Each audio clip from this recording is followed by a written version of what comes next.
Hello, my friends, and welcome back. Thank you very much for being with me again today. As I said many times, if you want to find out if someone is just or a policy is fair or, a law is just, you have to at least do two things.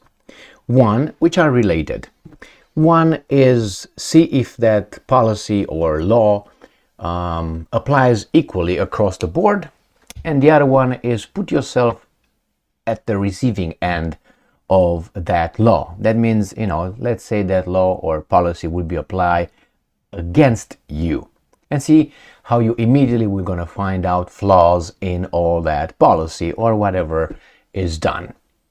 So the same thing for instance, in any media reporting. If you want to see if a media outlet is objective or reports the news, which it's almost impossible, but anyway, it reports the news in a balanced way. That means it doesn't show its agenda too obviously. So you can just immediately figure out, okay, this outlet is on that side or the other side. You just have to apply it to something else or another event, another situation where the media was against it. So, for instance, if you want to know if, let's say, the Western media is an objective media and doesn't have an agenda, compare, for instance, what Israel is doing in Gaza with what Russia is doing in Ukraine. I know a lot of people would say, well, that's not the same thing. I understand that. But civilians, regardless who they are, still we're going to, condemn killing the civilians, correct? Regardless if, the Palestinians do it, Hamas does it, Israel does it, Russia does it, or Ukraine does it. That's across the board. Now, the same, if the Russians are killing reporters, right, then of course, or journalists, that's the word I was looking for. So if Russia kills journalists, people here and the mass media here immediately condemn that and call it as Russia killing journalists. Now, if Ukraine or Ukrainians kill journalists, it should be reported the same way. Ukraine killed journalists or something like that. The same with Israel. If Israel kills journalists, it should be called that, hey, Israel killed journalists. If Hamas does it, and so on. So you understand that, obviously. I had to make this before starting with the subject of this video, or at least the title, which is coming from Ukrinform. It is from today, the 31st of October 2023. And this is the title. 31 journalists killed in Israel-Hamas war thus far. Well, it's like would say, 100 journalists were killed in Russia-Ukraine war. Do you think you will find that in Ukrinform, for instance? You think you will find that title in Ukrinform? Or you think you will find an Associated Press or Reuters or BBC or Deutsche Welle or Agence France Presse or who knows who? Nah, you're not going to find that. You're going to say Russians or Russians killed blah blah blah. That would be the title, not 31 journalists. Anyway, and you can wonder, or maybe you can already know why they make this title and not differently, because you're going to see from the way they've what kind of words and semantics they use during this article, what exactly is going on. The Committee to Protect Journalists say that 31 journalists have been killed in the Israel-Hamas war thus far. So it says 26 of those journalists were killed in Gaza. See how it's done?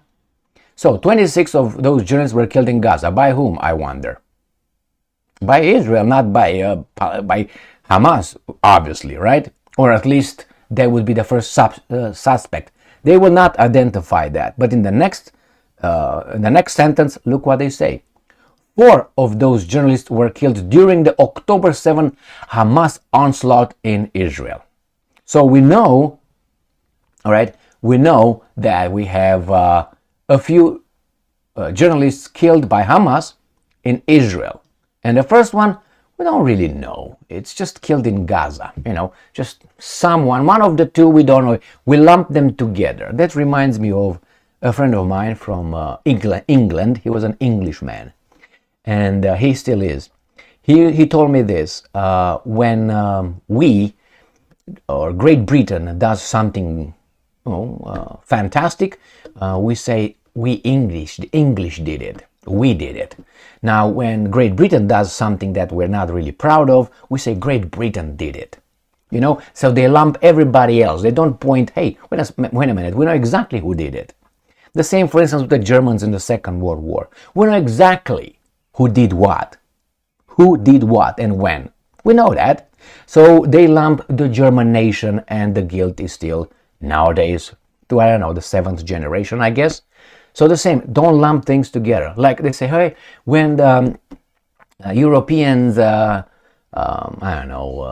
settled North America and they killed the Indians in the continent, it was not the Europeans.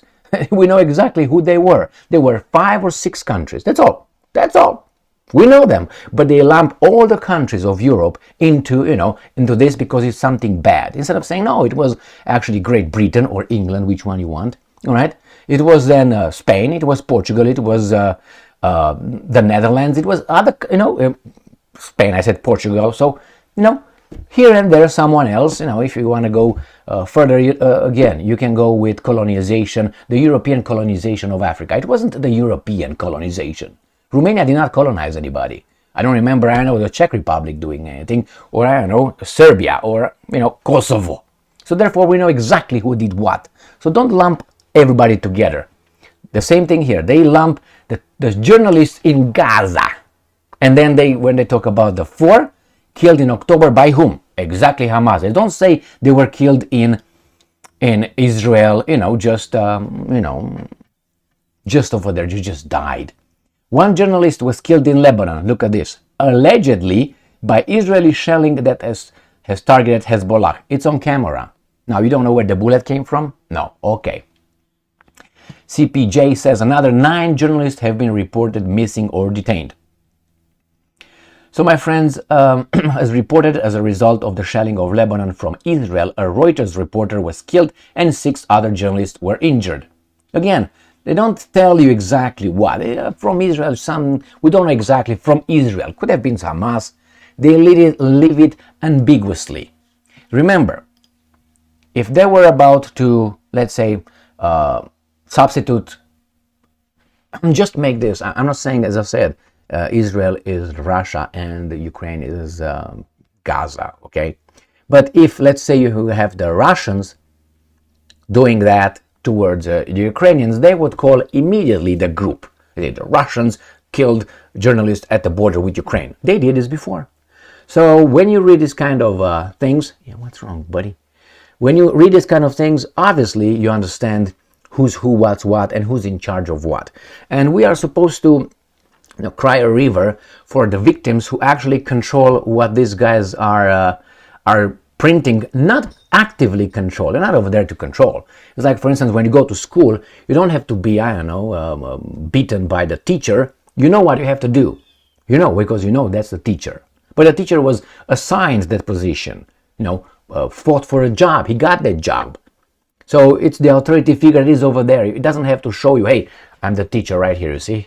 But here in the mass media, and this is Ukraine form, they report it this way. Just pay attention. The bad thing here is that we have 31 journalists killed, 30 and more supposedly missing. Now, how many died in Russia-Ukraine war, or United States-Russia war in Ukraine? Do you remember? Do you remember this happened in what? In 3 weeks, almost a month. And those guys have been fighting for what? For more than a year and a half. So put it in the context and multiply 31 by let's say 18 months. Let's say roughly 1 year and a half, even though it's more than that. And you're going to figure out you have a lot of journalists that were slaughtered as the proportion. So who was more efficient? Let's put it in an ugly way. Who was more efficient? The Russians and the Ukrainians, or the Israelis and Hamas? What, you want to come up again? All right, we're going to do some biceps here with this. All right, so my friends, just think about it. Just something to look and pay attention to. Thank you very much for being with me again today. Stay strong, stay smart, look for the truth, and be just.